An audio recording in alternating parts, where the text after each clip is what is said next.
ধরনের পাইরেসি যে কোনো সিনেমার জন্য, নতুন একটা সিনেমার জন্য কম বেশি তো অর্থনৈতিক ক্ষতি তো অবশ্যই আছে। এটার পরিমাণটা বলা তো এখন মুশকিল। কারণ কি, আজকে সিনেমাটা আমরা যেখানে দাঁড়িয়েছিলাম, আমরা যেদিকে এগোচ্ছিলাম, 100 কোটির ঘরে এগোচ্ছিলাম, তো সেইখান থেকে এখন আমরা আজকে থেমে আছি 70-75-এ। কেন? আজকে এটা 100 কোটির ঘরে চলে যাওয়ার কথা ছিল।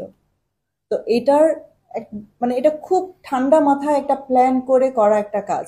দেখুন, এই এইচডি কোয়ালিটিটা ছেড়ে দেওয়াটা কিন্তু একটা চারটেখানে কথা না। একটা প্রোডাকশন হাউসের জন্য এটা কত বড় একটা লস, এটা শুধু প্রোডাকশন হাউসই জানে। তো এটার অ্যামাউন্ট তো আপনি আসলে মানে এটা তো একটা রেপুটেশনেরও ব্যাপার। আপনি অ্যামাউন্ট দিয়ে তো এটা বলতে পারবেন না যে আমার এত টাকা ক্ষতি। আমি আমি এখন 16 কোটি টাকার সিনেমা বানালাম, বানানোর পরে আমার ওটা আমার লগ্নিকৃত টাকাটা উঠবে, আমার তো প্রফিট হওয়ার কথা ছিল, রাইট? তো আমি যদি এখন আপনার কত প্রফিট হওয়ার কথা ছিল, সেটা তো আমার, এটা যদি যেত 100 কোটির ঘরে, তাহলে আমি আপনাকে বলতে পারতাম যে আমার এত এত লস হচ্ছে। বাট এখন যেটা হচ্ছে, এখানে তো আমার আমার নিজের রেপুটেশন নষ্ট হচ্ছে, আমার কোম্পানির রেপুটেশন, এটার তো কোনো ভ্যালু নেই ভাই।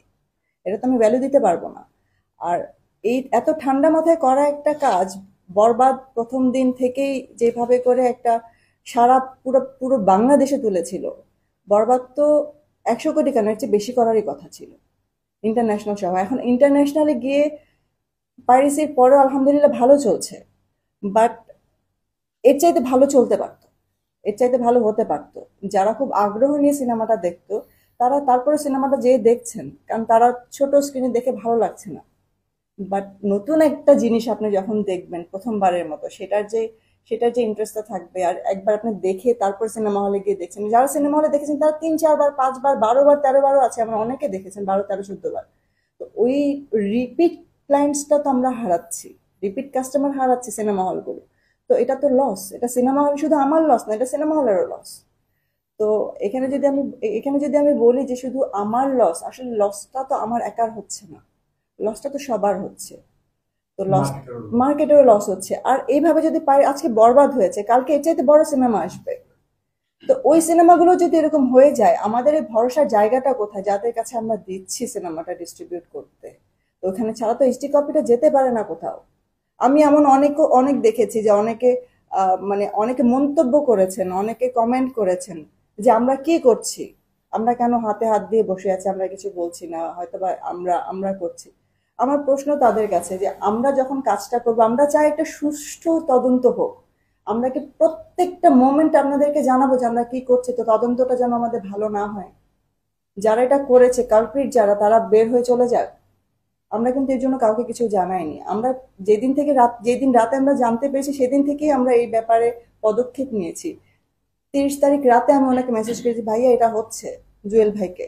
তো জুয়েল ভাই ইমিডিয়েটলি সেটা দেখছিল।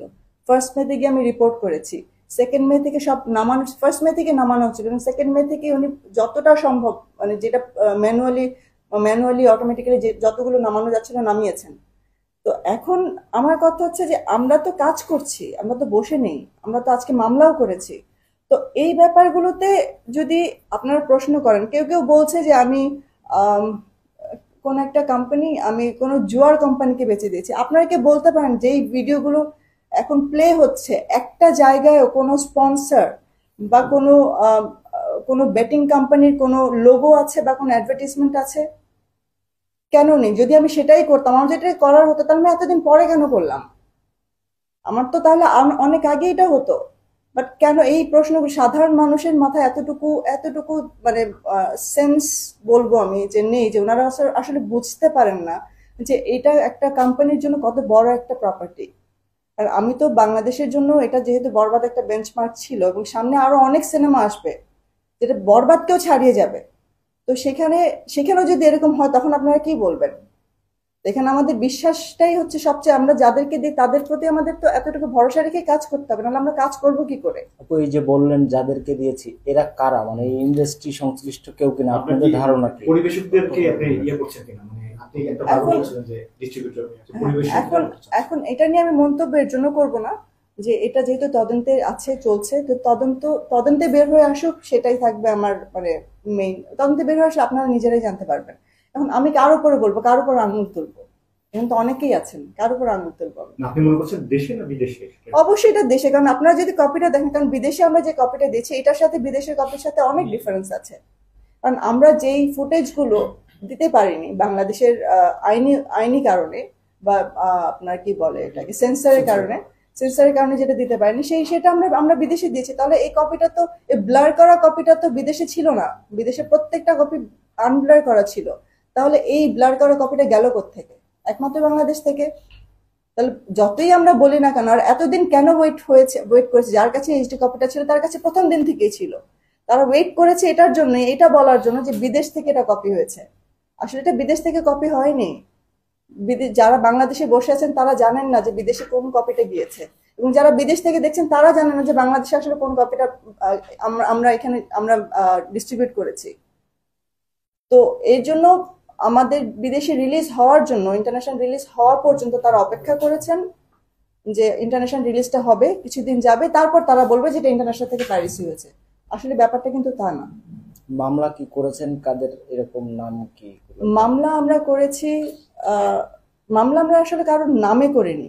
আমরা যখন মামলাটা করি তখন আমাদেরকে প্রশ্ন করা হয় যে আমাদের এই কপিটা কার কার কাছে আছে। তো আমরা ঠিক এক্স্যাক্টলি যার কাছে আছে, বাংলাদেশে যারা ডিস্ট্রিবিউশন আছেন, আমরা তাদের নাম দিয়েই বলেছি যে আমার এখানে আছে, কারণ আমি তো জানি না কে করেছেন। এটা তো আমাকে তদন্তে বের করে আনতে হবে, তো এটা তো আমার কাজ না। তবে যেটা বলেন, আমরা কিন্তু যেসব প্রোফাইল থেকে ভিডিওটা লিক হয়েছে, পাবলিশ হয়েছে, প্রত্যেকটা লিংক এবং প্রত্যেকটা আপনার হ্যাশ মেটা আপনার যেটাই আছে ইউআরএল, এই জিনিসগুলো আমরা পুলিশের সাথে শেয়ার করেছি এবং আমরা করছি। অতএব এখানে যারা মূল পরিকল্পনাকারী তারাও যেরকম এখানে আসবে, আবার যারা এখন বর্তমানে এটা বিভিন্নভাবে ট্রান্সফার করছে, বিভিন্নভাবে হয়তো তাদের মোবাইল থেকে তারা হোয়াটসঅ্যাপে কিংবা অন্য কোনো মাধ্যমে ট্রান্সফার করছে, নিজেদের পেজে, ইনস্টাগ্রামে, ইউটিউবে ক্লিপ বানিয়ে, রিল বানিয়ে তারা পাবলিশ করছে, তারাও কিন্তু এই মামলার আওতায় আসবে। আমি অফ দ্য টপিকে